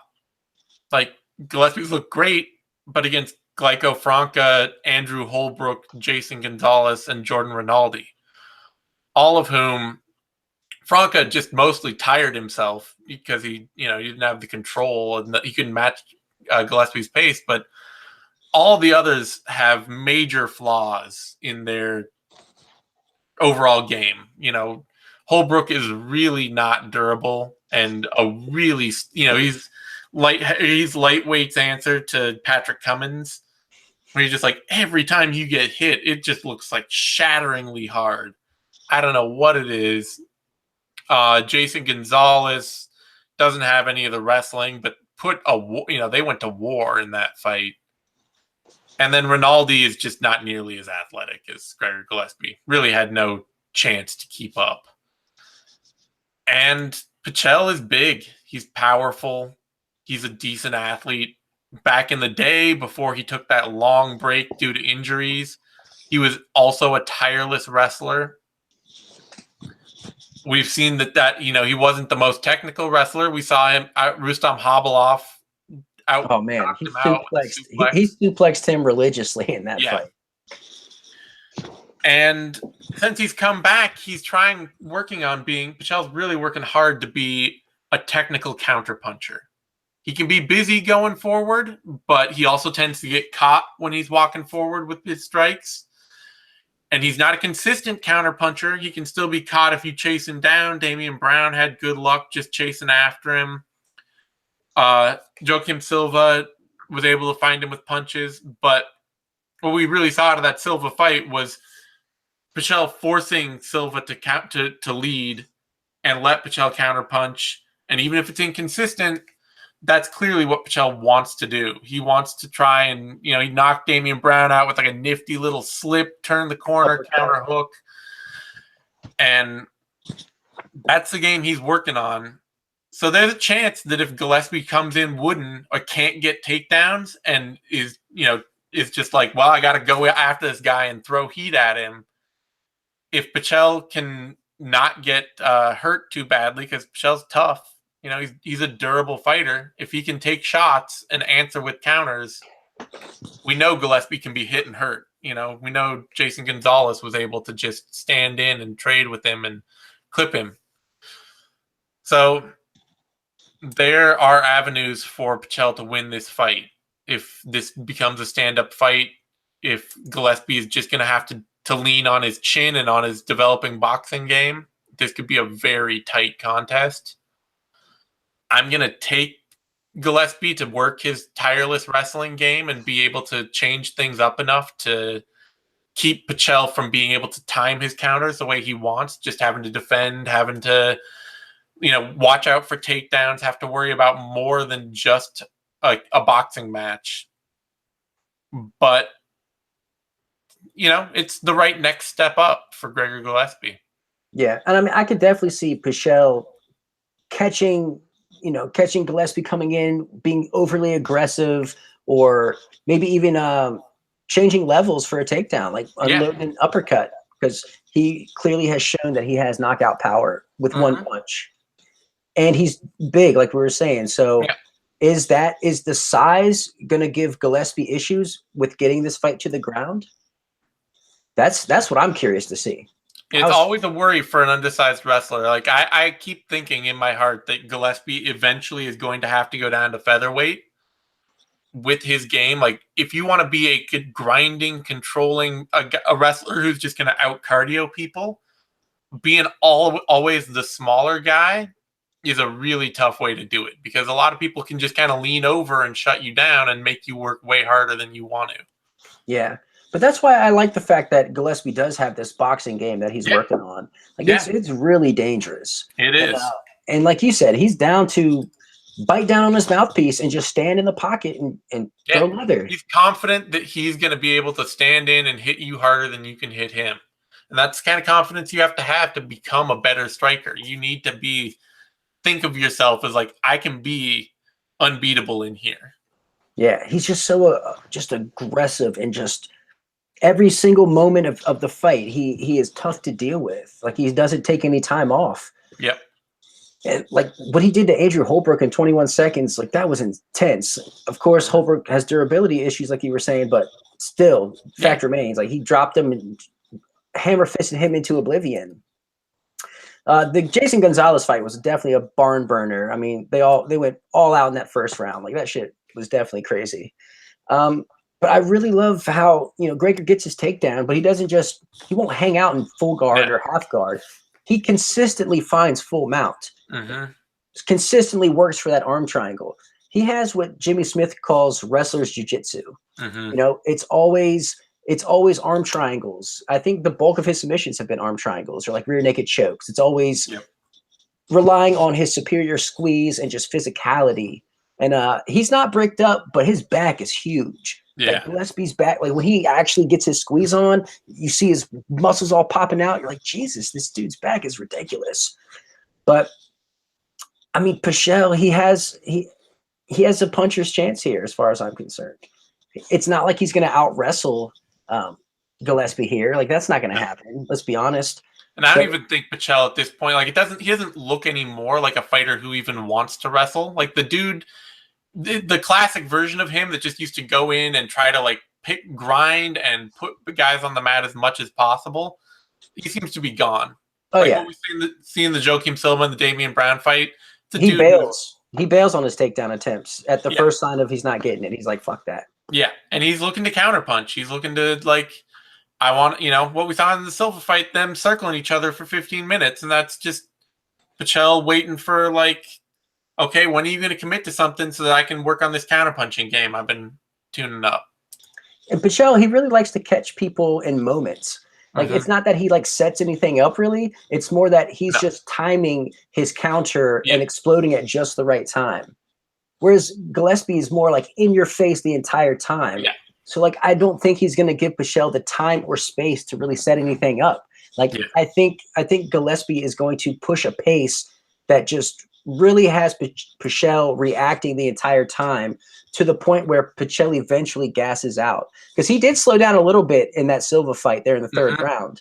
So, and I've never seen Gillespie tired or look anything close to it. So I think Gillespie's just going to push this insane pace that Pichel just will not be able to keep up with. And I think he's going to gas around the midpoint. And I think Gregor's going to get a TKO by the third round. Yeah, it might be a. I would not be surprised if Gillespie has to go through some really scary moments in the first round of this fight. If he doesn't walk himself right onto a hard counter and get stung. Yeah. But if Pichel can't finish it in that moment, then I see Gillespie's dedication really taking over. So Gillespie does not come out respectful of anyone's strikes. That's for sure. No. Exciting, though. This is going to be exciting. Yep. Gillespie is pretty much the biggest favorite on this card. Opened at minus 230, adjusted immediately down to minus 480, and is currently slid slowly up to minus 450. Pichel opened at plus 170, adjusted up and down to plus 358, and has stayed pretty consistent, dropping a little lately to plus 343. But I guess I'm not upset with that, considering that size is really the biggest thing Pichel has going for him here. Yeah, I wouldn't count Pichel nearly that far out. Like, this is the toughest fight of Gregor Gillespie's career, unquestionably. For sure. But what are Pichel's real paths to victory outside of finding a counter punch knockout? Probably just that. That's the thing with with pace and pressure. Gillespie will absolutely be winning rounds. So it's on Pichel to find, like, those one fight changing moments. It's just that Gillespie will provide those opportunities, especially right off the bat, like you were saying. Yeah. Like, there's a reason that, back in 2016, Gillespie's last fight before getting to the UFC was a split decision win over Sydney Outlaw. And it was mostly because Outlaw was big enough to force to be able to shake Gillespie off when he got top position, and to make the fight a scrap on the feet. But Gillespie's also improved a lot with his boxing since then, so I have more faith in him to take over a tougher fight. Really excited for this one, though. Yep, no question. That brings us to our main event: Jimmie Rivera, Marlon Moraes. Damn right. This is a fantastic fight. I am so amped for this. This is, yes. Everything about this is just yes. So you got Rivera. He's 21-1. I've never seen this cat lose. He lost like his second fight ever by a split decision, and then nothing but W's after that. Tiger Schulman guy. Yep. He hits hard. He can wrestle. He has a good chin. He's built, barely has a neck, decent cardio. He comes forward with calculated pressure. He's not overly risky. Really mean body cross that he sets up really well. He was really technical when he fought Alcantara, who's a veteran. Didn't really fall for any of those crafty veteran moves, which I like seeing. He showcased some really nice counter punching against Faber, and as well as really nice leg kicks. You know, he's patient, and then he explodes when he sees his opportunity. You know, he attacked the body of Almeida, which was really awesome. Punching high, punching low, dropped him with the left hand, and then dropped him with the right hand in the same round. So the dude has power. He did get dropped by Almeida there, but sprung right back up. He's in phenomenal shape. Recovers really quickly, and even scored some takedowns there at the end to mix things up. So he's really complete all around, like not many holes in his game. Moraes, on the other hand, I mean, he's super tech on the feet. You know, his strikes are insanely fluid. When he counters, his punches come in combinations, and they go to both the body and the head. So like it's really top shelf shit here. Active footwork. He switches his stances back and forth. Did get dropped by Rafael Assunção twice in their fight, but as Rivera did against Almeida, Moraes pops right back up. Like he gets hurt, boom, he's right back in it. So it's like I've seen both of them hurt, and it didn't matter a lick of difference, you know. He was also dropped by Dodson there in the first round in their fights. But man, this is incredible. That knee that was really a kick that Moraes knocked out Aljamain Sterling with was absolutely one of my favorite knockouts of all time. And the fact that he called his own fight after he did it was even more gangster. So I really don't think that a takedown will be there for Moraes in any way. You know, like no one's taking down Jimmie Rivera. Yeah, I think if Moraes tries to wrestle Rivera, that's probably one of the most surefire paths he has to losing this fight. Yeah, but sometimes Moraes will do that later in a fight, yeah, like just to switch gears for no real apparent reason. Yeah.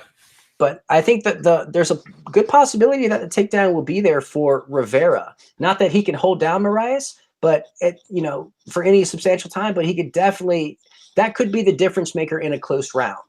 Moraes has some instincts I don't love when he is defending takedowns. He's very willing to drop and go for a submission. Like we've seen him against Assunção, I think it was, drop for heel hooks. Yeah. And things like that. And it's just like, dude. Or like rear naked chokes without the hooks in. Yeah. Things like that. He makes some chancy grappling decisions that make getting taken down even worse for him. He's way more risky when it comes to his grappling than it is his kickboxing. Yeah. But so his kicks are really phenomenal, right? But I feel like that's going to be such a double-edged sword here. You know, like he could definitely attack the legs of Rivera, to the body, whatever.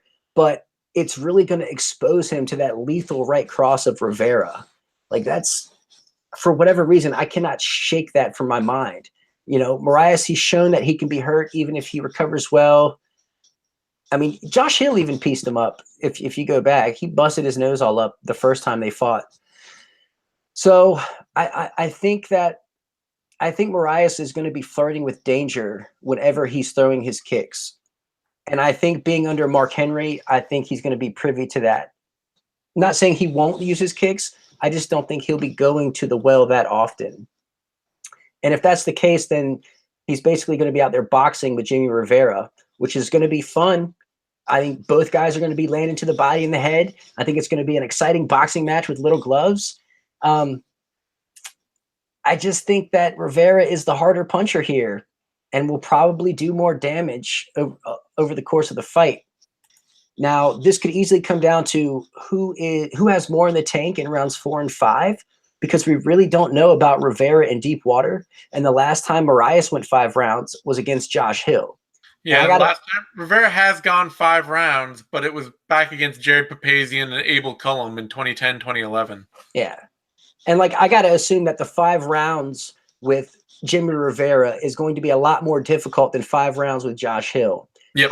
We've seen Moraes suck wind after 2 rounds, right? Like we've seen him right before the 3rd round dumping water all over himself, just overheating, because this is the top of the food chain. It doesn't get any harder.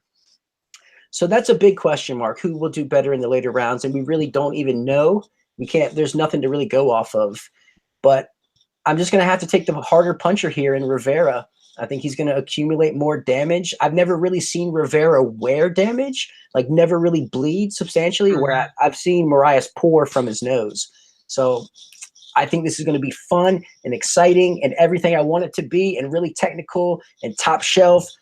But I'm going to edge it out to Rivera. I think he's going to accumulate the damage and pick up the decision. All right. Yeah, the problem for me is honestly that I can easily see both guys having just the right way to beat the other one. Where for Marlon Moraes, what we really saw against Rafael Assunção for him was that Assunção never let Moraes throw anything without countering it. And without, it would either be Assunção would feint, lead out, or draw out a strike from Moraes, and then counter the counter, or he would just wait on Moraes to throw and then counter that every time. Either way, no matter the exchange, Marlon Moraes was getting punished with something. Like there was always an answer coming back. And Rivera can do that. We've seen him sit on counters. We've seen him push forward and like against Thomas Almeida, like lead and then stay in the pocket and return fire while leading, switch back and forth between the two. Thing is that I don't necessarily know that I trust him to do it as cleanly as Rafael Assunção. The ongoing problem for Moraes is kind of like, Assunção is just not like a very powerful puncher. He's clean and technical, so he can catch people and he can still get knockouts and things like that. But there's clearly not a lot of power in his hands. For Rivera, it's kind of the opposite problem of he's clearly a powerful puncher, and he's clean and technical, but everything comes at the same speed. He's always throwing dedicated heat. Always. And it means that people start to time him. They may not be able to beat him because of that. He's really, really tough and durable. But you'll remember he had an incredibly tough back and forth fight with Pedro Munoz, mostly because Munoz was willing to just stand in there with him too and meet him with shots. But Rivera has fought way more reserves since then. That's the thing, though. Reckless in that fight. But it's not recklessness. This is why I'm saying it's not that he's being reckless. It's that he always is coming when he's coming forward and throwing. You know exactly what's coming and when. It's a bit of the Josh Emmett thing, but with more durability and more different targets, being able to change your targets better. But Josh Emmett, when he's coming for you, always know it's okay, here come these big hooks. I know they're coming. I know they're coming with power. I know they're coming at the same speed. And it makes it hard for Rivera to knock people out. It makes those knockouts hard to get because people they can always see it coming. And it makes me wonder so part of that too is when we've seen Rivera charge forward and when we've seen him pressure and switch back and forth between pressure and countering like he did against Thomas Almeida, because he's always one speed and because he tends to work in straight lines doing that, he's at his most hittable when he's doing that, when he's pressuring and when he's trying to switch between countering and pressuring. He can get tagged up a bit. Thomas Almeida did not have a lot of trouble finding Jimmie Rivera's chin in that fight. Rivera, when he's a counter puncher, when he's fighting like he fought against Uriah Faber, he's really defensively responsible. I'm just not sure that distance counter puncher Jimmie Rivera can deal with Marlon Moraes' creativity and power kickboxing standing up, because Faber kind of got hit a couple times with a couple crosses and was like, oh, fuck this. I'll just stand 10 feet out and every now and then try to jump into the pocket with something or feint something and then just stay back. I don't want any part of these power exchanges. But Marlon Moraes isn't that dude. If you give him time to set up and time to lead, he finds creative ways to lead fights. He finds creative ways to draw out strikes and then to return fire. and to he's got a crafty head kick game that he can hide really well behind other strikes. So I kind of feel like Rivera's either stuck where he's going to have to pressure and do the things that make him the most likely to get hit and get countered, or he's going to have to hang back and do the things that are most likely to give Moraes time to set himself up. I don't foresee Rivera sitting back on this one. I think he's coming forward. You think he's coming forward, which, like, to me, like, that's, I think, that would probably do him. That's probably the best thing he can do. And it's what we saw Asunciao do to beat Marlon Moraes. I'm just not sure that Jimmie Rivera is as deft as Rafael Asunciao, as is able to feint, draw out the strike, counter it, to be able to slip. And because when Jimmie Rivera is coming forward, he tends to get hit, and then he counters after getting hit. And it's not a process of like, oh, I slipped that shot and countered like he does when he's just way outside playing a pure counter game. It's like, no, I'm going to bite down and I'm going to throw some hard shots and you're going to come back at me and you're going to hit me and then I'm going to come back and hit you. And I don't know that I don't know. I trust Marlon Moraes a little more in that kind of fight. It'll be a tough, I don't know. I really need to see how Rivera addresses the kicks of Moraes. Yeah. If he can find a way to shut those down early, he's got a way better chance of winning this. Yeah, if Rivera's willing to wrestle and willing to lean on his wrestling a little more, he's not a great ground and pound artist, and he tends to be a bit static against the fence, and like he tends to just kind of hold, get a takedown, hold somebody down, and then kind of back off or get shucked. But if he can mix up enough wrestling to keep Moraes off balance, then yeah, that provides a real path to victory. But a lot of what I've seen from Rivera lately is a guy who really just wants to box. He wants to go out and have a boxing match with people. And I'm leaning Marlon Moraes on that. We haven't seen either guy get knocked out, so it's not a question of like, I think his chin's worse or anything like that. Oh, well, I guess we've seen Marlon Moraes.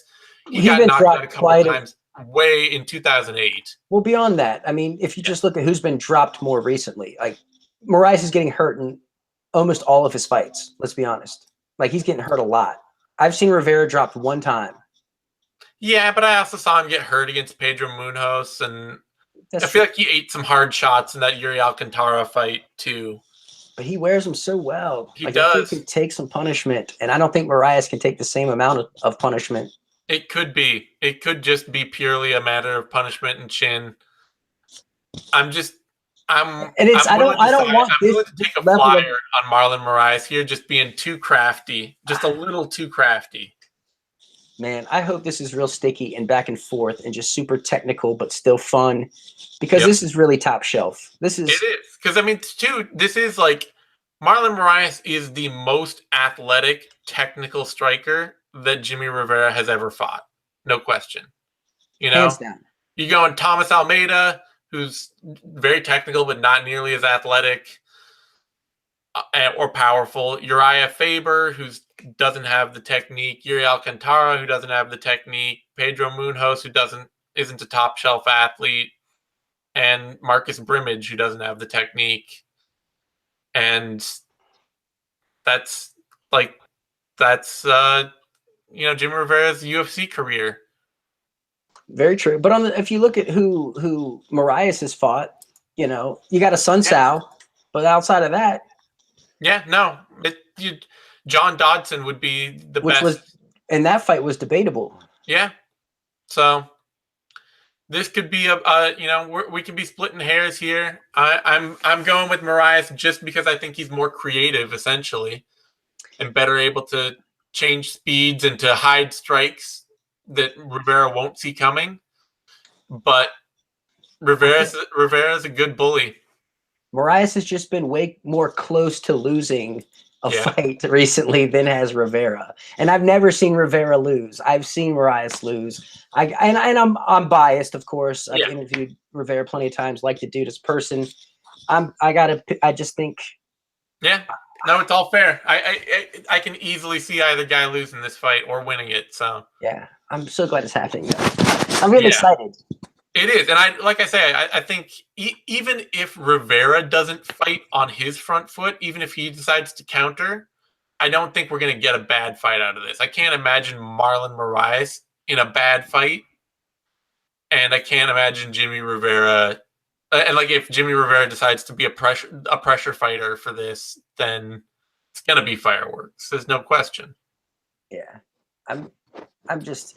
It's like, man, the rest of the card, I don't even care. They could not even have any of those fights and just have this one, and I'm still like, fuck yeah, this is a good card. Yeah, it should. This should deliver better than the last two have, just because this is a fight. This as a fight is much more of an action booked fight, and a lot of the fights under it are much more guaranteed action fights too. Although the undercard for the last two cards have largely been pretty decent, so that's not been the problem. It's just better than the main card. Yeah, the problem has been that they're not notable fights, and then the fight at the top has just sucked, and everybody's like, oh, well, whatever, that event happened. Yeah, man. Some people were trying to sell the Till Wonder Boy, like, oh, this is top. This is like the best technical fight you could have. Why do you hate on this? No. It's boring. Yeah. Because two guys exchanging 20 strikes over 5 rounds is not the technical highlight of it. It's technically fighting. It's not a technical fight. It's not exciting. It's just Moraes opened at plus 150, dropped down to minus 107, and is currently at minus 105. That line is basically not moved after the initial adjustment at all. Rivera opened at minus 190, jumped up to minus 116, and is currently at minus 117. So barely a favorite. They should be pick 'em dead even, and I like it. Yeah, definitely a pick 'em fight. So even odds are cool. Yep. All right. On that notice, you can find, or on that note, whatever. On that note, you can find me on Twitter at TheZaneSimon. You can find Eddie on Twitter at TheEddieMercado. You can find both of us over at BloodyElbow.com. We will be back next week. Connor will return for UFC 225 on June 9th. We'll have the MMA Vivisection. We'll have after he narfles the Garthok. Yes, that's right. He will return from Redlock, and we will actually going back to Redlock on Friday. So I'll be in the 6th round. That's right. I will not be back. I will not be doing the 6th round for this card because it's a Friday card and some other shit. Whatever. Eddie will be hosting with Nick. Everyone tune in for that. Well, like I said, we'll have Heavy Hands and If I Did It and Care Don't Care and Vivisection, all that next week. So be sure to tune in for all that. Give this video a like, thumbs up down there. Subscribe to our YouTube channel, MMANation.com, DOTCOM, all spelled out. So you find all the latest Bloody Elbow shows, videos, analysis, all that stuff we do. And we will see you next time. Thanks, everyone.